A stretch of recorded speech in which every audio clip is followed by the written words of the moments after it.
உங்கள் துக்கம் சந்தோஷமாய் மாறும். இயேசு கிறிஸ்துவின் அன்பு இன்று உங்களை சுத்தமாக்க போகிறது.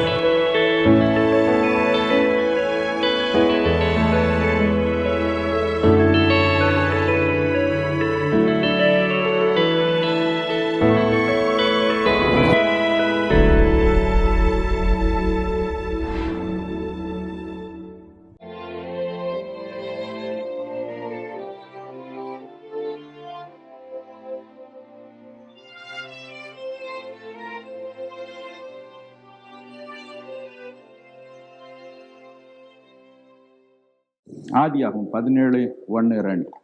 ஆபிரகாம் 99 வயதான போது கர்த்தர் ஆபிரகாமுக்கு தரிசனமாகி, நான் சர்வ வல்லமையுள்ள தேவன், நீ எனக்கு முன்பாக நடந்து கொண்டு உத்தமனாயிரு, நான் உனக்கும் எனக்கும் நடுவாக என் உடன்படிக்கையை ஏற்படுத்தி உன்னை மிகவும் திரளாய் பெருக பண்ணுவேன் என்றார். சில மாதங்களுக்கு முன்பு கோவை நகரத்தில் உள்ள ஒரு கனம் பெற்ற, பெயர் பெற்ற, புகழ் பெற்ற மனிதராகிய அவினாசிலிங்கம் செட்டியார் அவர்களை அவருடைய அழைப்பிற்கு இணங்க பார்க்க போயிருந்தேன். மிக பெரிய கல்லூரிகளை அவர்கள் கட்டியிருக்கிறார்கள். அவர்களோடு கூட 2 மணி நேரம் கழித்தேன். மிகுந்த அன்போடு பாசத்தோடு என்னை உபசரித்தார்கள். கலங்கின கண்களுடன் என்னை வழி அனுப்பினார்கள்.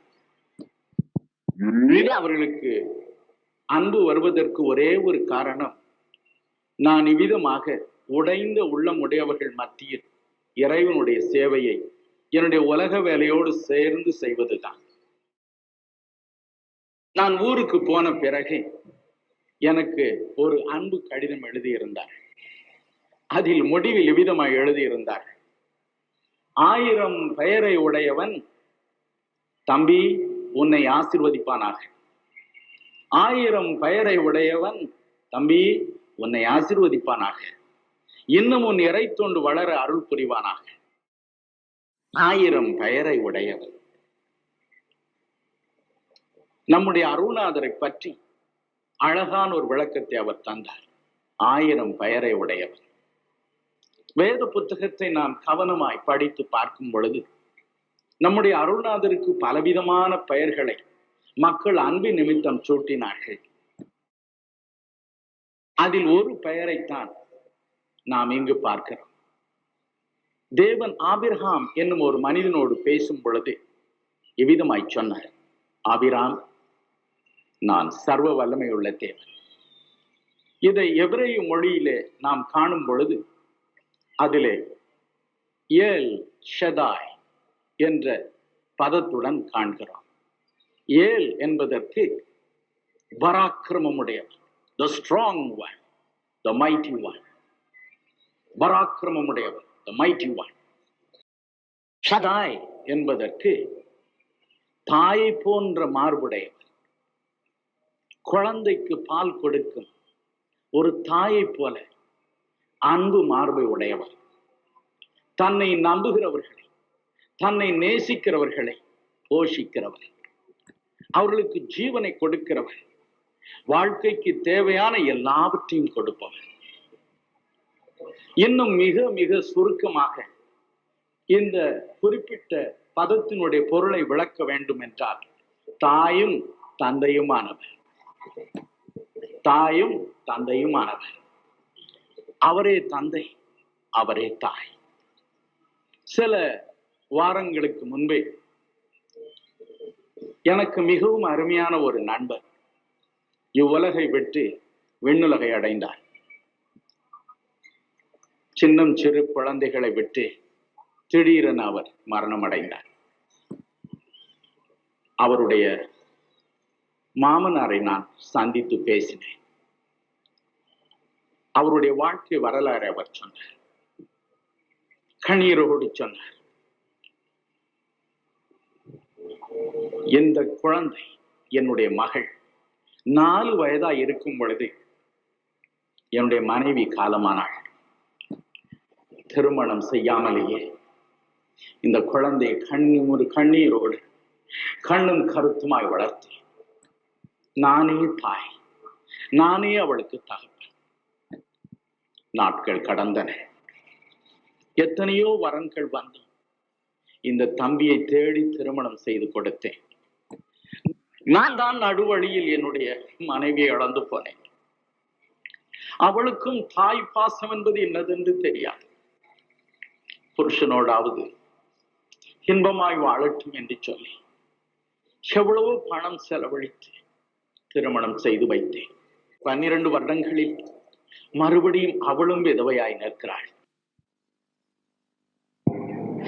நானே அவளுக்கு தகப்பன், நானே அவளுக்கு தாய், வேறு அவள் எங்கு போவாள்? என் அன்பு சகோதர சகோதரிகளே, பல சமயமும் நாமும் அப்படி கலங்கி நிற்கிறோம். யாரிடம் சென்றேன்? யார் எனக்கு தாய்? யார் எனக்கு தகப்பன்? ஆபிராமுக்கு 99 வயது. அவனுக்கு குழந்தை இல்லை. எனக்கு பிறகு என்னுடைய சொத்து சுதந்திரங்களை கவனிக்க, என்னை மண்ணில் புதைக்க என் அருமை மனைவி சாராளின் வயிற்றில் ஒரு குழந்தை இல்லையே. தேவன் அவனுக்கு தரிசனமாகிறார். ஆபிராம். ஆபிராம் என்பதற்கு பொருள் மகிமையுள்ள பிதா, the exalted father. ஆனால் நீ குழந்தை இல்லை என்று புலம்புகிறாய். பல முறைகள் நான் உனக்கு குழந்தையை தருவதாய் வாக்களித்திருக்கிறேன். ஆதியாகமம் 13:16, ஆதியாகமம் 15:5-6. எனினும் இன்னும் நீ கலங்குகிறாய். நானே உனக்கு தாய், நானே உனக்கு தகப்பன். நான் உன்னை கைவிடுவதில்லை. நான் சொன்னதை கட்டாயம் நிறைவேற்றுவேன் என்று அவனை ஆறுதல் படுத்தினான். மட்டுமல்ல, உன் பெயர் ஆபிராம், இனி அது ஆபிரகாம் எனப்படும். காரணம், ஆபிரகாம் என்றால் ஜாதிகளின் தகப்பன், the father of the nations. ஒரு குழந்தை கூட இல்லை என்று புலம்புகிறாய். அநேக தேசங்களுக்கு, ஜாதிகளுக்கு உன்னை தகப்பனாக நான் வைக்கப் போகிறேன். உன் மனைவியின் பெயர் சாராய். இனி அவளை சாராள் என்று கூப்பிடு. காரணம், அவளும் அநேக மக்களுக்கு தாயாக மாறுவாள். ஆங்கிலம் சொல்கிறது, she will become a mother of kings and princes. கவலைப்படாது, நானே உன் தகப்பன், நானே உன் தாய். என் அருமை சகோதர சகோதரிகளே, உங்கள் இருதயம் கலங்காதிருப்பதா? ஆபிரகாமுக்கு நானே தகப்பன், நானே தாய் என்று சொன்னவர் மாறி போகவில்லை. மல்கியா 3:6 சொல்கிறது, நான் கர்த்தர், நான் மாறாதவர். சங்கீதம் 102 26-27 சொல்கிறது, அவர் மாறாதவர். எபிரேயர் 13:8 சொல்கிறது, அவர் மாறாதவர். உங்கள் இருதயம் கலங்காதிருப்பதாக. உங்களுக்கு அவர் தாய் தந்தையும் இருப்பார். உங்கள் கண்ணீரை துடைப்பார். நல்லது. வேத புத்தகத்தை நாம் கவனிக்கும் பொழுது சில காரியங்களில் தாயினுடைய சில குணாதிசயங்களை பார்க்கிறோம். ஏசாயா 49:15 இப்படி சொல்கிறது. ஏசாயா 49:15. ஸ்திரீயானவள் தன் கற்பத்தின் பிள்ளைக்கு இறங்காமல் தன் பாலகனை மறப்பாளோ? அவர்கள் மறந்தாலும் நான் உன்னை மறப்பதில்லை. ஒரு தாய் தன் குழந்தையை மறந்து விடுவாள். அவள் மறந்தால் நான் மறப்பதில்லை. தாய் மறவாத தாய். தாயின் அன்பு மறவாத ஒரு அன்பு, மிகுந்த பாசத்தோடு இருக்கும் ஒரு அன்பு, மாறாத அன்பு. இயேசு சொல்கிறார், தேவன் சொல்கிறார், ஒருவேளை உன் தாய் உன்னை மறக்க நேரிடலாம், நான் மறப்பதில்லை. இந்தியன் எக்ஸ்பிரஸை உங்களில் பலர் வாசித்திருப்பீர்கள். அதில் 19 வயதுள்ள ஒரு பெண்ணுக்கு ஆயுள் தண்டனை விதிக்கப்பட்டது. என்ன காரணம் என்று மனவேதனையோடு வாசித்து பார்த்தேன். அதில் எழுதியிருந்தார்கள், இந்த பெண்ணிற்கு ஒரு குழந்தை பிறந்த அந்த குழந்தையை, அழகிய அந்த குழந்தையை தானாகவே குளிர்காலத்தில் குளிர் காய்வதற்காக நெருப்பு மூட்டப்படும் அடுப்பில் போட்டு சுட்டெரித்தார். நன்றாக அந்த குழந்தை துடிக்க துடிக்க சகோதரனை கூப்பிட்டு, இந்த குழந்தையினுடைய எரிந்த உடலை கொண்டு போய் எங்கேயாவது எரிந்து விடு என்று சொன்னார். கொண்டு போகும் வழியில் போலீசார் அவளை பிடித்து விட்டனர். தவறான விதத்தில் பிறந்து விட்ட குழந்தை, வேண்டாத குழந்தை. அவள் வெறுத்தாள். ஸ்திரியானவள் தன் கர்ப்பத்தின் பிள்ளைக்கு இறங்காமல் தன் பாலகனை மறப்பாளோ? மறக்கும் காலமும் இந்த நாட்களில் வந்திருக்கிறது.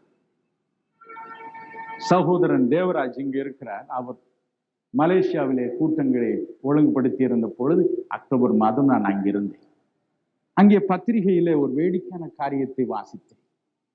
ஒரு நாள் ஒரு வீட்டில் இரவில் யாரோ கதவை தட்டும் சத்தம் கேட்டது. திறந்து பார்த்தார். நிறை கர்ப்பிணியாக ஒரு அம்மாள் நின்று கொண்டிருந்தார்கள். என்ன வேண்டும் என்று அந்த வீட்டில் இருந்த ஐயா கேட்டார். அப்பொழுது அவள் சொன்னாள், நான் இந்த வழியை வரும்பொழுது அதிக களைப்பா இருந்தது, சற்று ஏதாவது எனக்கு குடிக்க கொடுங்கள் என்று சொன்னார். அன்புடன் உள்ளே அழைத்து வேண்டிய உணவு தண்ணீர் யாவற்றையும் கொடுத்து விட்டு இருந்த பொழுது அவள் சொன்னாள், எனக்கு அதிக பிரசவ வேதனை வந்திருக்கிறது என்று. அவர் ஓட்டமாய் ஓடினார். அரசாங்கத்திற்கு தொலைபேசியில் இவ்விதமாக ஒரு அம்மாள் வந்திருக்கிறார். அவர்கள் சொன்னார்கள், நாங்கள் வெகு சீக்கிரம் உதவி அனுப்புகிறோம் என்று. வீட்டுக்கு ஓடி வந்து பார்த்தார். அதற்குள் அந்த அம்மாவுக்கு குழந்தை பிறந்திருந்தது. ஆகவே அவர் தனிமையா இருந்ததினால் அண்டை அலகத்தாரை வரவழைத்து பெண்களை உதவிக்கு கொண்டு வந்து விட்டு மறுபடியும் தொலைபேசிக்கு போனார். திரும்பி வந்தார். அந்த பக்கத்தில் உள்ள நண்பர்கள் எல்லாம் யாரையும் தேடிக்கொண்டிருந்தார்கள். அவர் கேட்டார், யாரை தேடுகிறீர்கள்? இதோ ஆம்புலன்ஸ் வேன் வந்திருக்கிறது என்று சொன்னார். அவர்கள் சொன்னார்கள், இந்த பிள்ளையின் தாயை தேடிக்கொண்டிருக்கிறோம். திடீரென எங்கு போனாள் என்று தெரியவில்லை, ஏதோ பாத்ரூம் போகிறாள் என்று நினைத்திருந்தோம், ஆளையை காணோம் என்று சொன்னார். போலீசாரும் தேடினார்கள், அவளை கண்டுபிடிக்க முடியவில்லை. முடிவில் இந்த அனாதை குழந்தையை யார் ஏற்றுக்கொள்வார்கள் என்று பத்திரிகையில் விளம்பரம் செய்திருந்தார்கள். அந்த குழந்தைக்கு பின் மஹமட் என்ற பெயரையும் சூட்டி யார் இந்த குழந்தையை ஏற்றுக்கொள்வார்கள் என்று கேட்டிருந்தார்கள். 10 குடும்பங்கள் முன் வந்தனர். யாருக்கோ அந்த குழந்தையை கொடுத்தார்கள். அந்த குழந்தை வளர்ந்தால் என்ன சொல்வான்? இந்த கதை தெரிந்தால் என்ன சொல்வான்? என் தாய் என்னை விட்டு ஓடிவிட்டாள். ஸ்திரியானவள் தன் கர்ப்பத்தின் பிள்ளைக்கு இறங்காமல் தன் பாலகனை மறப்பாள். மறந்துவிடும் ஒரு காலத்தில் வந்திருக்கிறோம். நண்பர்களே, நமக்கு ஆறுதல், நானே உன் தாய், நானே உன் தகப்பன் என்று சொல் நம்முடைய அருள்நாதர் தான். நம்முடைய கண்ணீரை நாம் துடைத்துக் கொள்வோமா? கிறிஸ்துமஸ் நாட்கள் மகிழ்ச்சியான நாட்கள். எப்பக்கத்திலும் கிறிஸ்துமஸ் பாடல்கள் பாடும் ஒரு ஆராதனை வைப்பார். சென்னையில் உள்ள லயோலா கல்லூரியிலே அவ்விதமாக ஒரு பாடல் ஆராதனை நடத்தி எல்லா கத்தோலிக்க திருச்சபைகளும் கத்தோலிக்க ஆர்கனைசேஷன்ஸும் பங்கு கொள்ளும்படி செய்தார்கள். அதிலே என்னை பேசுமாறு அழைத்திருந்தார்கள். நான் போயிருந்தேன். ஒவ்வொருவராக வந்து பாடினார்கள். எல்லாவற்றையும் ரசித்தேன். திடீரென ஒரு சிறு கூட்டம் பெண்கள் வந்தார்கள். ஒருவேளை 20 பேர் இருக்கலாம். ஒவ்வொரு கரத்திலும் ஒவ்வொரு விதமான வாத்திய கருவிகள். அதை தலைமை தாங்கின பெண் பேச ஆரம்பித்தார் பாடுவதற்கு முன்பதாக. இந்த பாடலை இயற்றியவர் என் அருகே இருக்கும் சகோதரி ராஜேஸ்வரி. ஏராளமான பாடல்களை ஏற்றியிருக்கிறார். ஆனால் காதும் மந்தம் இழந்து போனார்கள். காதும் மந்தம் அவர்களே இந்த பாடலை ஏற்றி இருக்கிறார்கள். அப்பொழுது நான் உற்று பார்த்தேன். ஆம், அந்த கண்களிலே மற்றவர்களையும் உற்று பார்த்தேன். யாருக்கும் கண் பார்வையில்லை. கண்கள் குருடாய். They were blind, totally blind.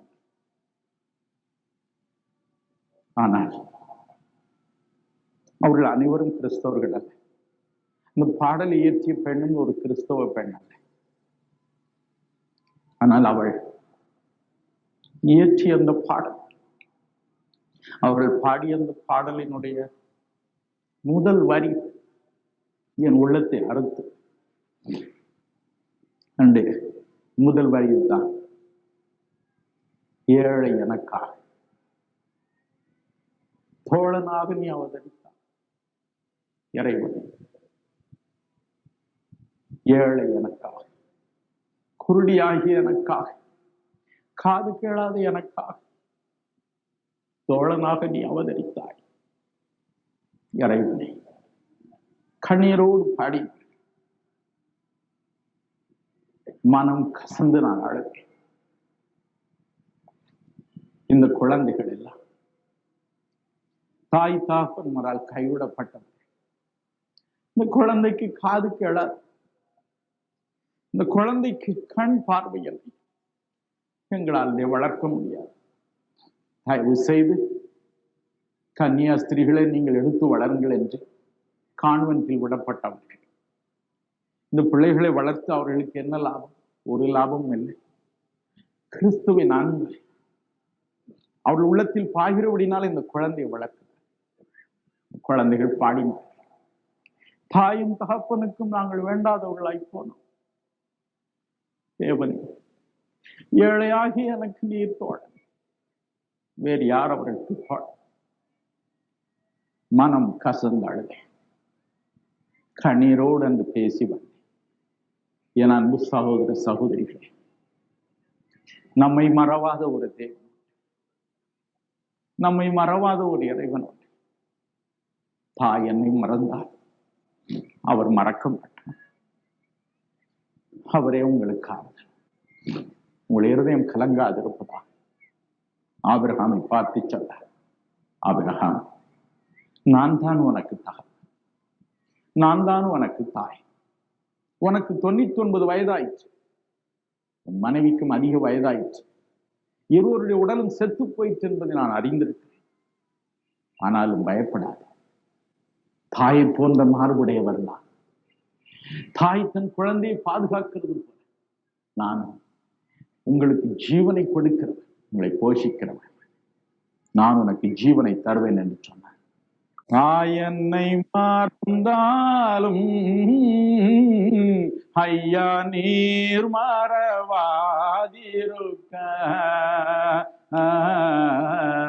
தாய் என்னை மறந்தாலும் ஐயா நீர் மறவாதிருக்க.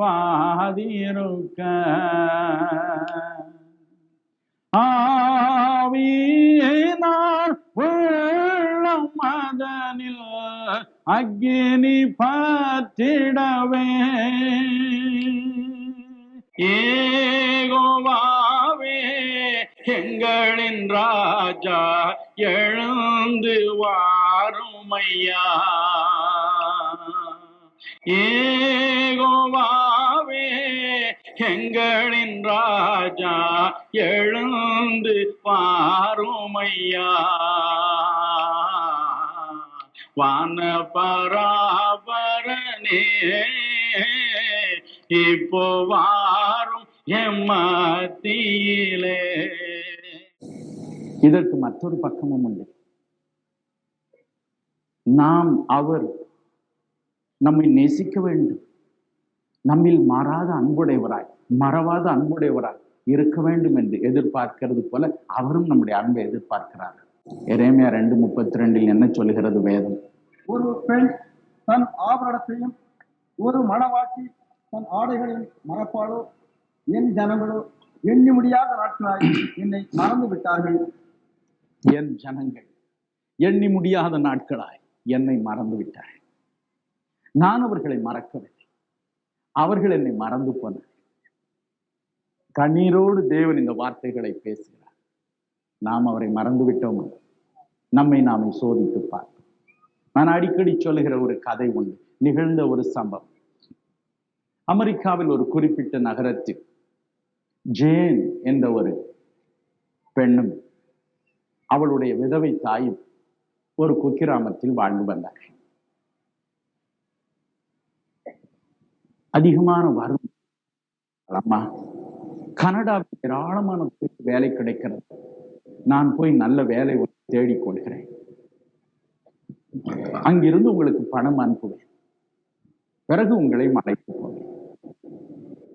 கூடவே கெட்ட நண்பர்களும் கிடைத்தார். அவர்கள் ஜேனுடைய அழகை அதிகம் பயன்படுத்தி கொண்டார். அவளுடைய உடலை தீய வழியில் நன்றாய் பயன்படுத்தி கொண்டார். அவருடைய பணத்தையும் விட்டார். முடிவில் எல்லாவற்றையும் இழந்து நடுத்தெருவில் ஜேன் நின்றாள். எங்கு போவது, என்ன செய்வது? மனம் கசந்து நிற்கும் வேளையில் தாயின் நினைவு வந்தது. இத்தனை வருடங்களின் தாயை மறந்து போனேனே, அவள் பசியினால் துடித்து இறந்திருப்பாள். எப்படியும் நான் போய் பார்க்கட்டும். அழுக்கம் கந்தையுமான உடையோடு தாயை தேடி வந்தாள். அதே வீடு அப்படியே இருந்தது. வெளிக்கதவை சற்றே திறந்து உள்ளே போனாள். அங்குள்ள முக்கிய கதவு மூடப்பட்டிருந்தது. மெதுவாய் அதை தள்ளினாள். கதவு திறந்தது. உள்ளே இருள், வெளிச்சம் இல்லை. என்ன செய்வதென்று அவளுக்கு தெரியவில்லை. காலை உள்ளே எடுத்து வைத்தாள். இனிய குரல் வந்து வலித்தது. ஜேன், உள்ளே வா, உனக்காகவே இத்தனை நாள் நான் காத்திருக்கிறேன். Come in, Jane. I've been waiting for you. All these years I've been waiting for you, Jane. வருடங்கள் ஓடி மறைந்து விட்டன. பசியில் அவள் துடித்திருந்தாள். அண்டை அயலகத்தால் கொடுத்து வந்த சின்னம் சிறு பொருளின் உதவியினால் வாழ்ந்து வந்தாள். ஆனால் தன் குழந்தை எப்படி நடக்கும், அவளுடைய காலடி சத்தம் எப்படி இருக்கும் என்பதை அவள் மறந்து போகவில்லை. Come in, Jane. Jane, come in. Your mother has not forgotten you. நீ என்னை மறந்து போனாய், நான் உன்னை மறக்கவில்லை. வா, அன்போடு அழைத்தார். என் அன்பு சகோதர சகோதரிகளே, நாமும் கூட அப்படி தேவனை விட்டு விலகி வாழ்கிறோமா? பணம் நமக்கு இருப்பதால், நல்ல வேலை இருப்பதால், பிள்ளைகளுக்கெல்லாம் திருமணம் முடித்து விடப்பட்டதால், பிள்ளைகளுக்கு பேர குழந்தைகள் பிறந்து விட்டதால் இனி என்ன என்று நினைக்கிறீர்களோ, திடீரென வரும் தொல்லை. எந்த நேரத்தில் எந்த பிரச்சனை வரும் என்பதை நீ அறியாய். Tomorrow is not yours, sir. Madam, tomorrow is not yours. Don't be proud and arrogant and stuff. Any tragedy can strike anybody overnight. Don't think that today is going to be tomorrow. Be ready to meet your God. தேவன் சொல்கிறார், நான் மறவாத அன்புடையவராயிருக்கிறேன். என் அன்பு மாறாது. ஆனால் நீ என்னை மறந்து போனாய். நீ என்னை மறந்து போனாய். ஜேன், என்னை மறந்து போனாய். Come in, Jane. நண்பனே, நீ உன்னை யோசித்துப்பார். என் அருமை சகோதரி, இந்த உள்ளத்தை நீ சோதித்துப்பார். உனக்காக சோதித்துப்பார். உன்னுடைய எதிர்காலத்திற்காக. துயர நாட்கள் வரும் என்பதாய், தீங்கு நாட்கள் உன்னை தொடர்ந்து பிடிக்கும் என்பதாய், உன்னுடைய அழகிய உடை கந்தலாய் மாறும் என்பதாய், அழகிய தோற்றம் விகாரமாய் மாறும் என்பது கண்ணீரோடு உன்னை சோதித்துப்பார். நீர் மாறாத அன்புடையவராய் இருக்கிறேன். என்னை மறவாமல் இருக்கிறேன். ஆனால் நான் உம்மை மறவாமல் இருக்கிறேனா? நம்மை நாமே சற்று சிந்தித்து பார்ப்போம், யோசித்து பார்ப்போம். என்று நாம் அவரை மறந்திருந்தால் கண்ணீரோடு அவரிடம் வருவோம், ஜேனை போல திரும்ப வருவோம். அவர் நம்மை அணைப்பார், முத்தமிடுவார். பக்தன் பாடினான் இப்படி. நாம் எல்லாருமே சேர்ந்து பாடலாம் பழைய பாடல். ஆசை இயேசுவென்னை அன்பாய் நேசிக்கிறார்,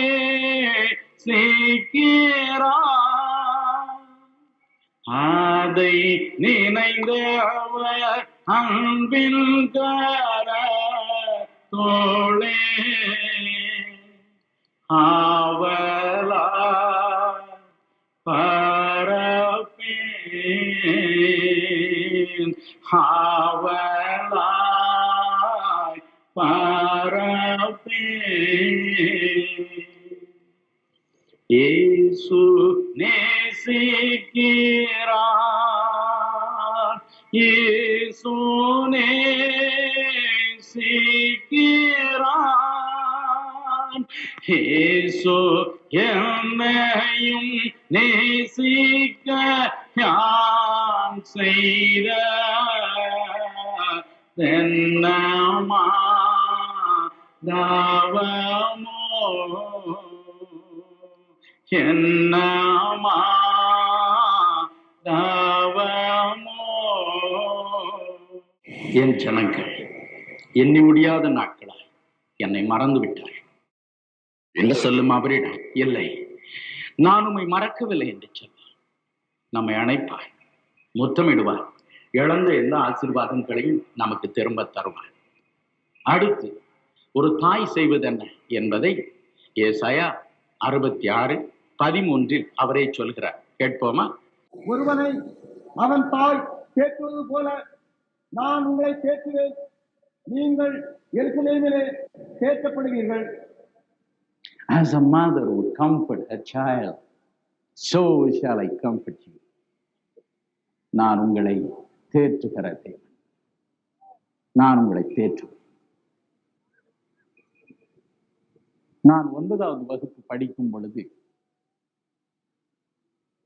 எனக்கு திடீரென அம்மை நோய் வந்தது. நான் என் தாய்க்கு ஒரே மகன், அவர்களுக்கு வேறு பிள்ளை இல்லை. ஒரு நாள் இரவு 2 மணிக்கு திடீரென கண் விழித்தேன். தூக்கம் வரவில்லை, மூச்சு விட முடியவில்லை, நெஞ்சு நின்றுவிடும் போல இருந்தது. என்னையும் அறியாமல் அம்மா என்று கூச்சல் போட்டேன். நான் நினைத்தேன், என் தாய் நன்றாய் உறங்கிவிட்டார், எங்கே எழுந்திருக்க போகிறார். மறு நிமிஷம் என் தாயின் குரல் ஒலித்தது, தம்பி என்ன? அப்பொழுது நான் உணர்ந்தேன், என் தாயினுடைய கை என்னை அணைத்து பிடித்திருந்தது. அவர்கள் கேட்டார், தம்பி என்ன? அம்மா, எனக்கு மூச்சு நின்றுவிடும் போல் இருக்கிறதே. உடனே விளக்கை கொளுத்தினார். நான் தாய்க்கு கேட்டேன், இன்றும் எனக்கு நினைவிருக்கிறது, அம்மா நான் செத்து போய் விடுவேனா? என் தாய் பதிலொன்றும் சொல்லவில்லை.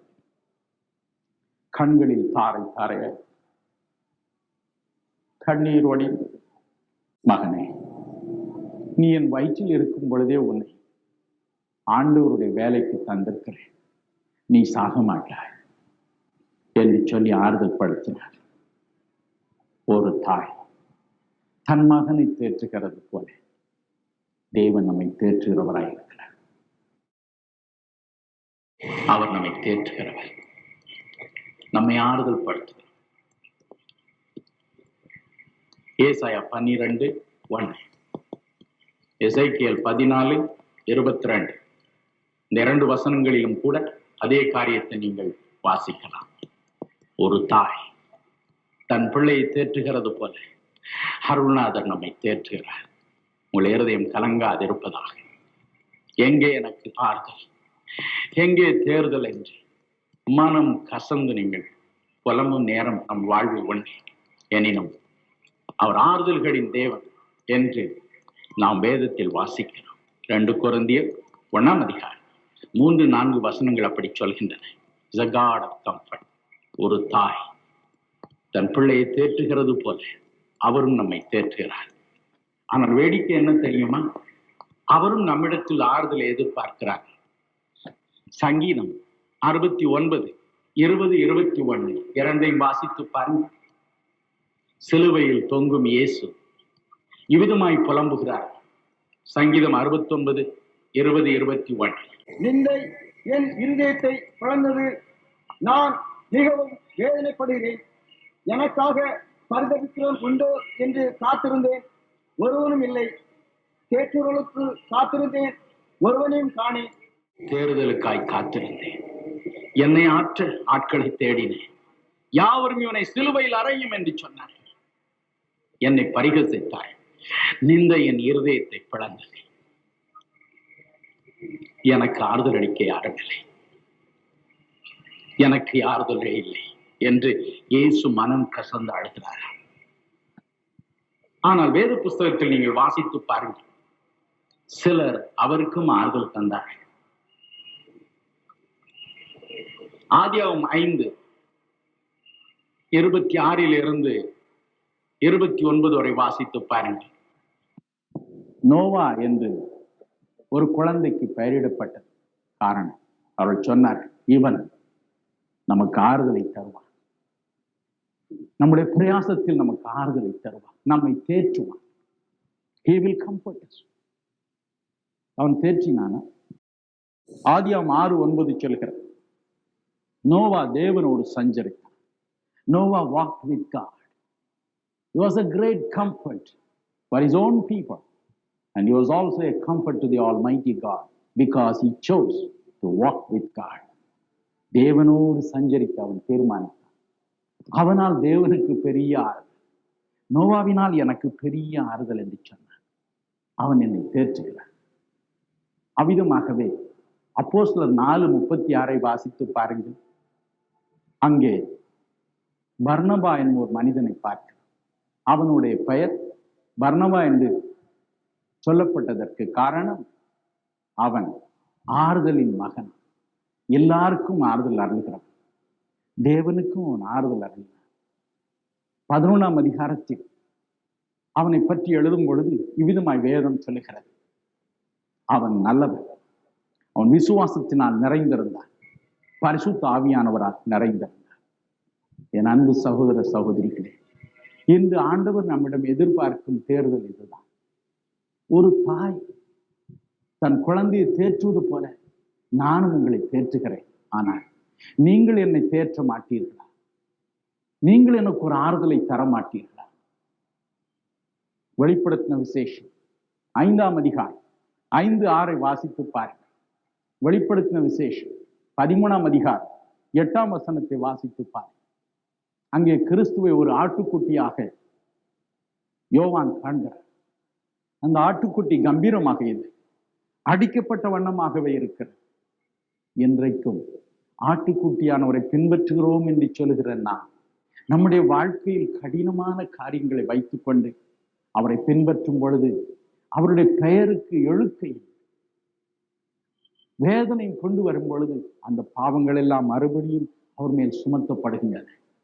சவுலை பார்த்து அப்போஸ்தலர் 9:4-5 அவர் கதறினது போல உன்னையும் என்னையும் பற்றி அவர் கதறி அழுகிறார். இவனால் எனக்கு ஒரு ஆறுதலும் இல்லை, இவனுடைய பாவங்கள், இவனுடைய கொடூர செய்கைகள் மறுபடியும் வந்து என்னை தாக்குகின்றன. சவுலே, ஏன் என்னை துன்பப்படுத்துகிறார்? தினகரன், ஏன் என்னை துன்பப்படுத்துகிறார்? மெர்சி, ஏன் என்னை துன்பப்படுத்துகிறார்? மனம் கசந்து அழுகிறார். இன்றைக்கும் பரலோகத்தில் அவர் அழுது கொண்டுதான் இருக்கிறார். அவிசுவாசியினால் அல்ல, அவரை பின்பற்றுகிறோம் என்று சொல்லி சண்டை, சச்சரவு, வாக்குவாதம், பொறாமை, கட்சி பேதங்கள், எரிச்சல், தூற்றுதல், என்ன பரிதாபம்! நண்பனே, யோசிக்கலாம், இவைகளை செய்வதில் என்ன தவறு இருக்கிறது? கொஞ்சம் குடித்தால் என்ன, கொஞ்சம் இந்த சின்ன தவறை செய்தால் என்ன, கொஞ்சம் ஓங்கி ஒரு அறை அறைந்தால் என்ன, யாரை அடிக்கிறாய்? அருள்நாதரையே நீ அடிக்கிறாய். மனம் கசந்து அழுகிறாய். ஆறுதல் செய்கிறவன் உண்டோ, என்னை தேற்றுவன் உண்டோ என்று நான் நோக்கி பார்த்தேன். ஒருவனும் இல்லை, ஒருவனும் இல்லை.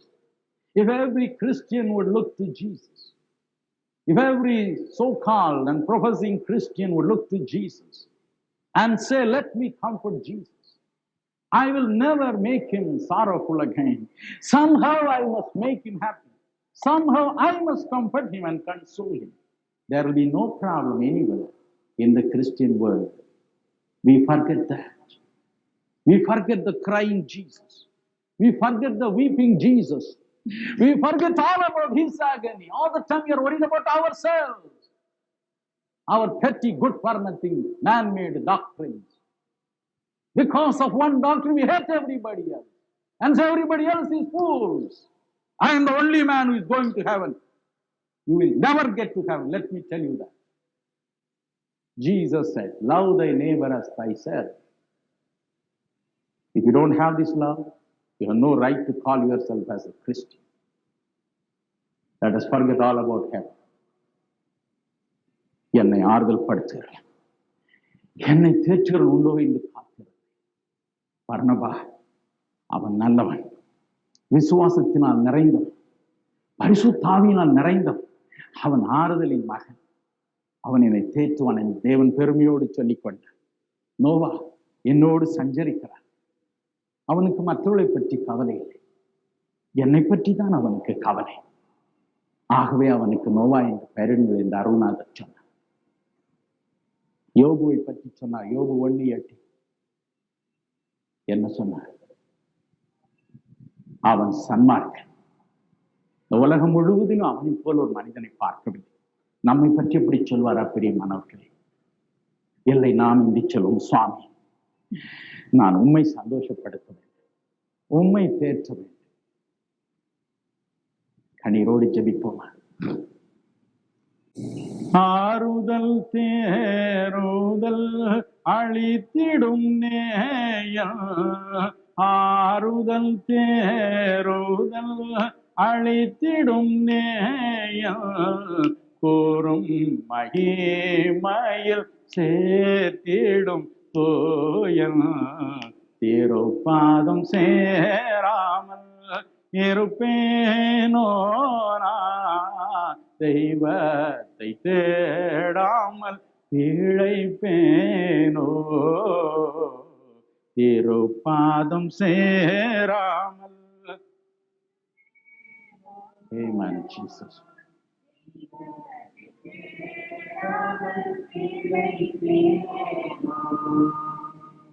முலையில் மேழக போல் உருகுதன் நெஞ்சம், முலையில் மேழக போல் உருகுதன் நெஞ்சம், மலையாதும் திருவடி வணங்கினேன் தஞ்சம், திருப்பாதம் சேராமல் இருப்பேனோ நான், தெய்வத்தை தேடாமல் இழைப்பேனோ,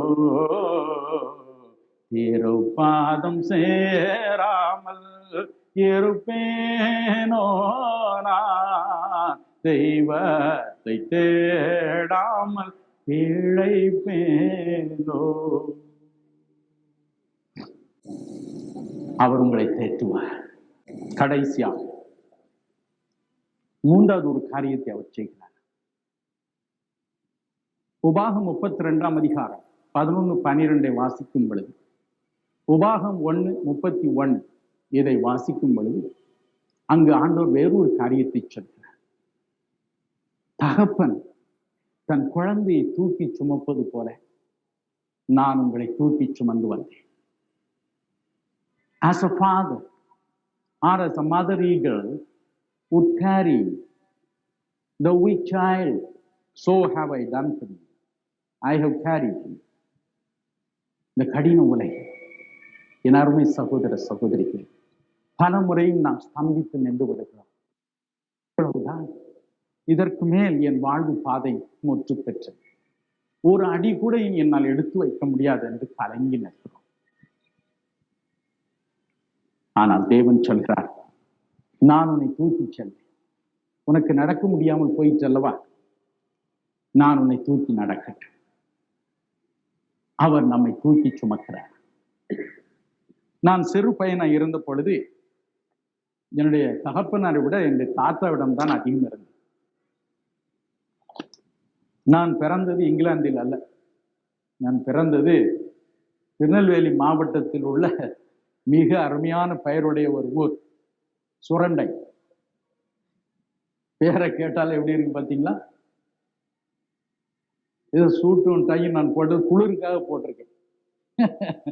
எல்லாம் சொன்னாங்க, பிரதர் குளிர் அடிக்கும் பிரதர், அப்புறம் சளி பிடிச்சா இன்னும் 4 நாள் பேச மாட்டீங்க, ஒழுங்கா சூட் போட்டுவாங்க. சரின்னு பயந்து நடிக்க போட்டு வந்தேன். ஆனா நம்ம ஊர் சுரண்டதாங்க.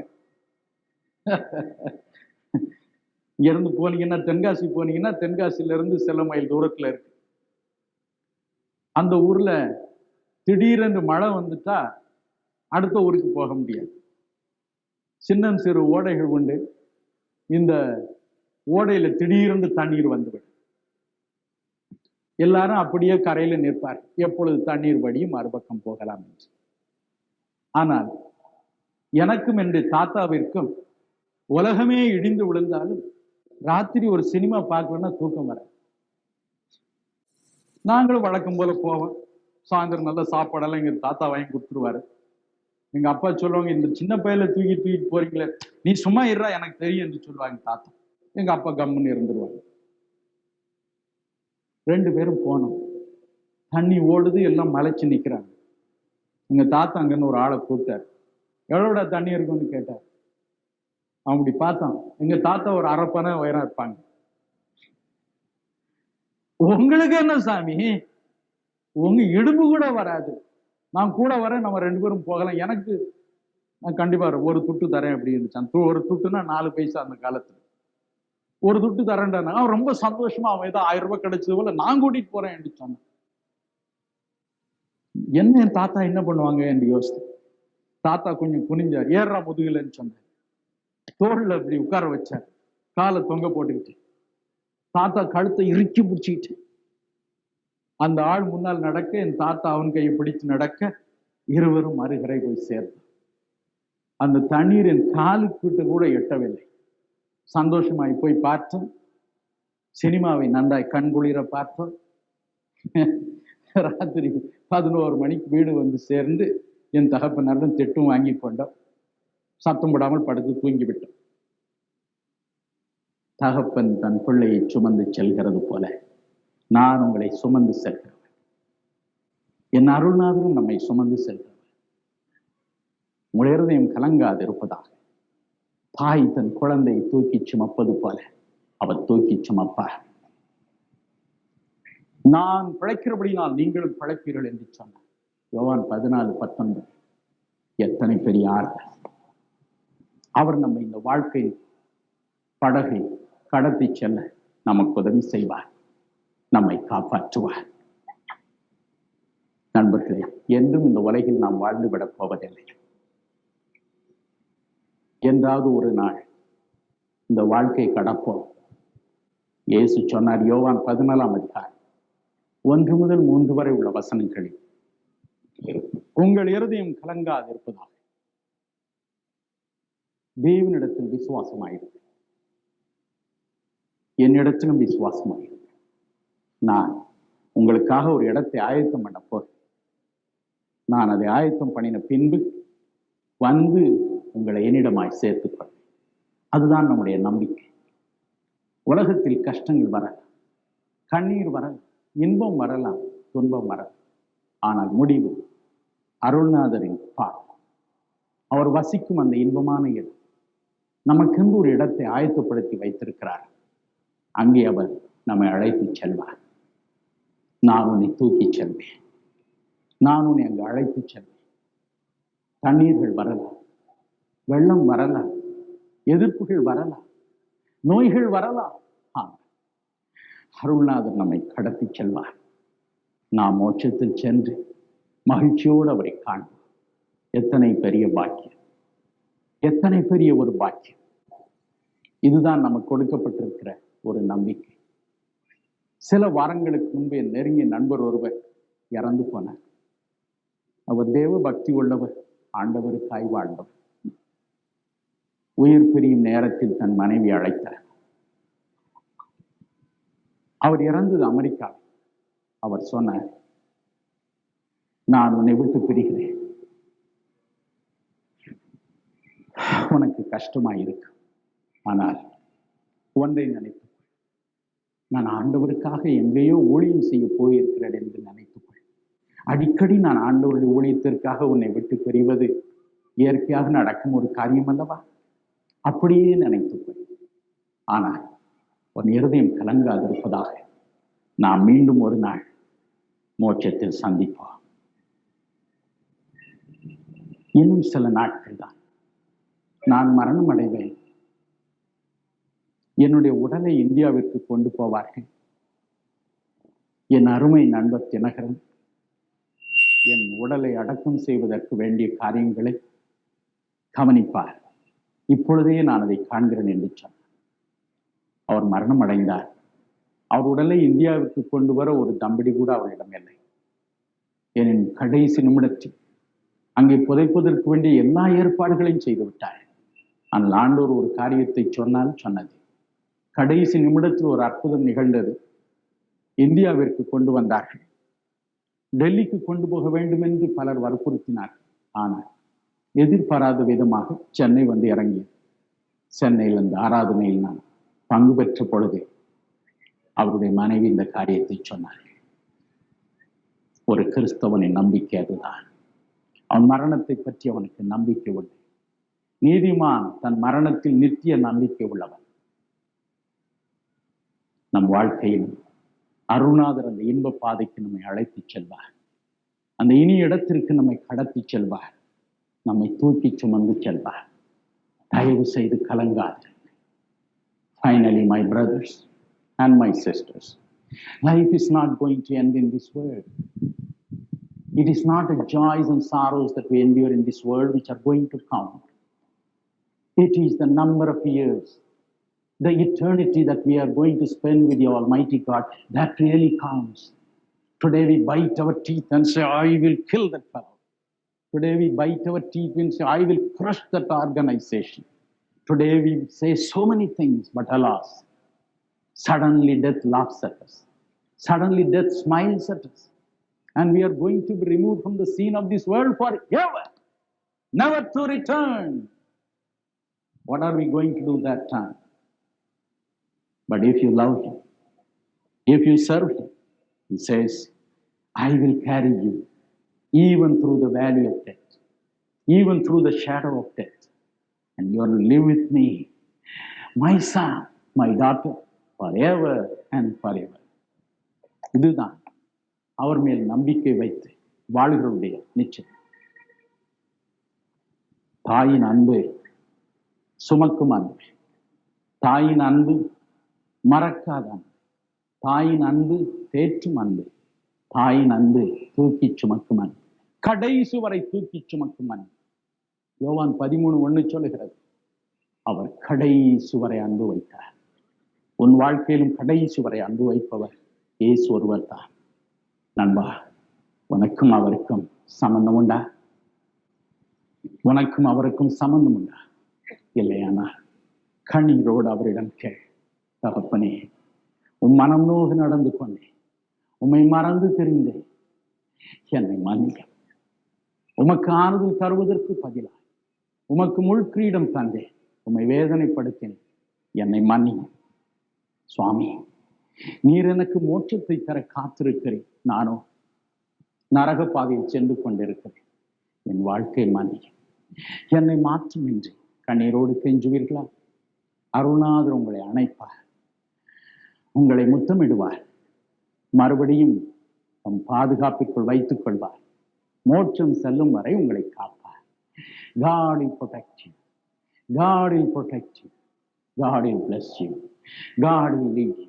God will comfort you. ஒரு நிமிஷம் நாம் கண்களை மூடி ஜெபம் செய்வோமா? Shall we pray for a moment? we have come to the most important moment.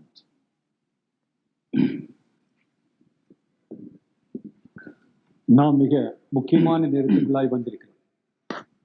We are going to finish this meeting with a prayer. ஒரு ஜெபத்தோடு கூட நாம் இந்த கூட்டத்தை முடிக்கப் போகிறோம். But we have to make a decision. ஆனால் அதற்கு முன்பதாக நாம் ஒரு தீர்மானம் செய்ய வேண்டும். Are we going to leave this place with the same bitterness that we have against men and God? தேவனுடைய மனிதர்களுக்கு விரோதமாக உள்ளத்தின் ஆழத்திலே கொண்டிருந்த கசப்போடு கூட இந்த மைதானத்தை விட்டு நாம் போக போகிறோமா? Or are we going to make things right with God? இல்லாவிட்டால் தேவனோடு கூட காரியங்களை நாம் சீராக்கி சரியாக்க போகிறோம். He says, I love you. ஆண்டவர் சொல்கிறார், நான் உன்னை நேசிக்கிறேன். I will not forget you. நான் உன்னை மறக்க மாட்டேன். I will comfort you. நான் உன்னை ஆறுதல் படுத்துவேன். And I will carry you to the end. நான் உன்னை முடியுமட்டாய் சுமந்து செல்லுவேன். What is your answer? ஆனால் நீ அவருக்கு கொடுக்க போகிற மறுமொழியில் Will you say, yes, Lord? ஆம் ஆண்டவரே என்று சொல்லுவாயா? I will also love you. நானும் கூட உம்மை நேசிப்பேன் ஆண்டவரே என்று சொல்லுவாயா? I will not forget you. நான் உம்மை மறக்கவே மாட்டேன். Oh, I will comfort you. நான் உம்மை ஆறுதல் படுத்துவேன். I will make you happy.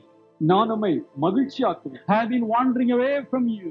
இதுவரைக்கும் நான் உம்மை விட்டு அலைந்து கொண்டிருந்தேன் ஆண்டவரே. But today I want to come in your path. இன்றைக்கு நான் உம்முடைய வழியிலே வர விரும்புகிறேன். I want to come to heaven. நான் உம்முடைய பரலோகத்துக்கு வர விரும்புகிறேன். I want to come and see you there. நான் உம்மை அங்கே வந்து பார்க்க விரும்புகிறேன். What is your decision tonight? இன்றைக்கு ராத்திரி உன்னுடைய தீர்மானம் என்ன? Would you like to come back to God? நீ ஆண்டவரண்டையிலே திரும்பி வர விருப்பப்படுகிறாயா? Would you like to come back to Him once again? இன்றைக்கு அவரண்டையிலே திரும்ப ஒரு முறையாய் வர நீ விரும்புகிறாயா? It is a question of not following the preacher. It is following the Almighty God. ஒரு பிரசங்கியாரை பின்பற்றுகிறாயா என்பது கேள்வி அல்ல, சர்வவல்லமையுள்ள தேவனை பின்பற்றுகிறாயா என்பதுதான் கேள்வி. Do you have the assurance that if you close your eyes today, you will go to heaven? இன்றைக்கு கண்களை மூடினால் பரலோகத்தில் சென்று கண்களை திறப்பேன் என்ற நிச்சயம் உனக்கு உண்டா? If not, அப்படி this இல்லாவிட்டால் is the time to decide. நீ தீர்மானிக்க வேண்டிய நேரம் இந்த பொன்னான நேரம். You are deciding for yourself. நீ உனக்காக வேண்டிய இன்றைக்கு You தீர்மானிக்கிறாய். are going to make a decision for your soul, உன்னுடைய ஆத்துமாவுக்காக நீயாக்கும் இன்றைக்கு தீர்மானம் செய்ய போகிறாய். your future. உன்னுடைய எதிர்காலம், Your future is in your hand. உன்னுடைய எதிர்காலம் உன் கையில You இருக்கு. have to decide for your future. நீ உன்னுடைய எதிர்காலத்துக்காக தீர்மானிக்க வேண்டும். Will you tell the Almighty God, சர்வவல்லமையுள்ள தேவனை நோக்கி நீ Oh சொல்லுவாய், Father, I come to you. இதாவே இதோ நான் உம்மிடையிலே வருகிறேன். Be my El Shaddai. நீர் என்னுடைய எல்ஷதாயாய் இரு. You must become my father and mother. நீர் என்னுடைய தாயாய், நீர் என்னுடைய தகப்பனாய் மாற வேண்டும். Do you say that I am an orphan? ஐயோ நான் அநாதை என்று சொல்கிறாயா? Has your father forsaken you? உன்னுடைய தகப்பனார் உன்னை கைவிட்டு விட்டாரா? Has your mother forgotten all about you? உன்னுடைய தாய் உன்னை விட்டு முற்றிலுமாய் மறந்தே போய்விட்டார்களா? God says, I will embrace you. ஆண்டவர் சொல்கிறார், நான் உன்னை அணைத்துக் I கொள்கிறேன். will take care of you. நான் உன்னை பாதுகாத்துக் Fear கொள்கிறேன். not. நீ Are you பயப்படாதே. an orphan? நீ ஒரு அநாதையா? Get up then. நீ அப்படியானால் எழுந்திரு. Go, come to God this night. இன்றைக்கு ராத்திரி தேவனிடையிலே வா. Now I want to pray a special prayer. நான் இன்றைக்கு அவர்களுக்காக விசேஷித்து ஜெபிக்க I விரும்புகிறேன். want to pray especially for you.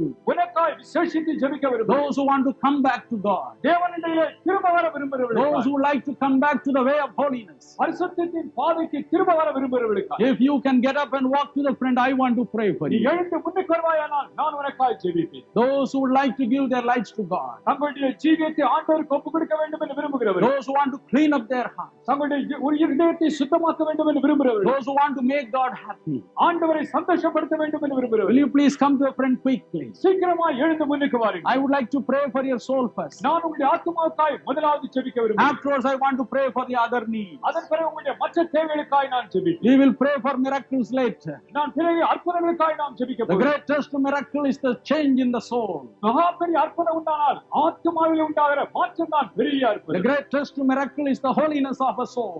ஆத்துமாவிலே உண்டாகிற பரிசுத்தமே அற்புதத்திலே மகா பெரிய அற்புதம். Would you like to leave your drinking habit? உன்னுடைய குடிப்பழக்கத்தை விட உனக்கு விருப்பம் தானா? Would you like to leave your smoking? உன்னுடைய புகைப்பிடிக்கிற பழக்கத்தை விட உனக்கு விருப்பம் தானா? Would you like to God to help you in doing this? அந்த காரியங்களை செய்வதற்கு ஆண்டவர் உதவி செய்ய நீ விரும்புகிறாயா? Will you please come to the front immediately? அப்படியானால் சீக்கிரமா எழுந்து நீ முன்னுக்கு. Shall we pray? நாம் ஜெபிப்போமா? If you are sick, put your hands upon your chest. உன் சரீரத்தில் வியாதி இருக்கிறதா? உன் நெஞ்சிலே நீ கைகளை Or you can put your hands upon on the place where you have the sickness. இல்லாவிட்டால் உன் சரீரத்தில் எங்கே வியாதி இருக்கிறதோ அங்கே உன் கையை வைத்து. Don't say, I have prayed for 30 years. நான் 30 வருஷமா இப்படிதான் ஜெபம் பண்றேன்னு சொல்லாத. Don't say, so many have prayed for me. எத்தனை பேர் எனக்காக ஜெபித்தார்கள் நீ சொல்லாத. Say now, இப்பொழுது நீ சொல். dear Jesus, அன்புள்ள இயேசுவே, you are the healer. நீர் தான் பரிகாரி. So I look to you. நான் உம்மை நோக்கி பார்க்கிறேன். Heal me now. என்னை சுகமாக்கு. And he will heal you. அவர் உன்னை சுகமாக்குவார். Yes, shall we pray right நான் now? இப்பொழுது ஜெபிப்போமா? Loving Heavenly Father, எங்களை நேசிக்கிற பரலோக you பிதாவே, are just the same yesterday, today and forever. நீ நேற்றும் இன்றும் என்றும் மாறாதவராய் இருக்கிறீர். Right now your healing power is here. இந்த வேளை உம்முடைய சுகமாக்குற வல்லமை இறங்குகிறது ஆண்டவரே. How long should your children suffer?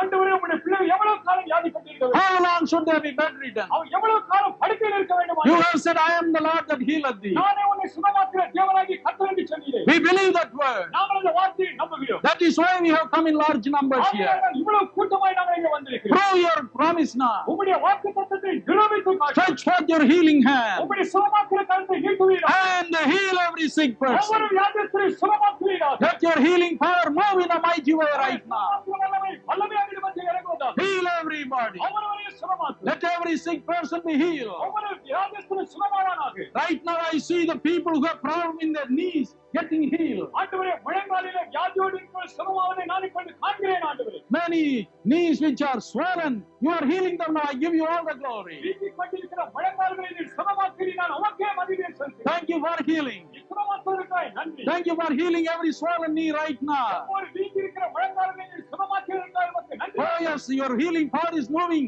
to heal the people who have problem in their knees. ஆண்டவரே, முழங்கால்களில் இந்த வியாதியோடு இருக்கிற சுகமாக்க முடியாத வல்லமை போய்க் கொண்டிருக்கிறதாய் உமக்கு நன்றி. Thank you for making it straight by your miraculous power. உம்முடைய இணையற்ற வல்லமையினாலே நீர் சீராக்குவதற்காய் உமக்கு நன்றி ஆண்டவரே. Yes, God's healing power is moving through this crowd right இந்த now. கூட்டத்திலே தேவனுடைய சுகமாக்குற வல்லமை கிரியை செய்து And கொண்டிருக்கிறது. I give you all the glory, Jesus. இயேசுவே, நான் உமக்கே நன்றி செலுத்துகிறேன். Stretch for the healing hand உம்முடைய சுகமாக்குற வல்லமையை நீட்டுவீராக. and heal everybody. ஒவ்வொருவரையும் சுகமாக்குவீராக. Everybody. ஒவ்வொருவரையும் Everybody. ஒவ்வொரு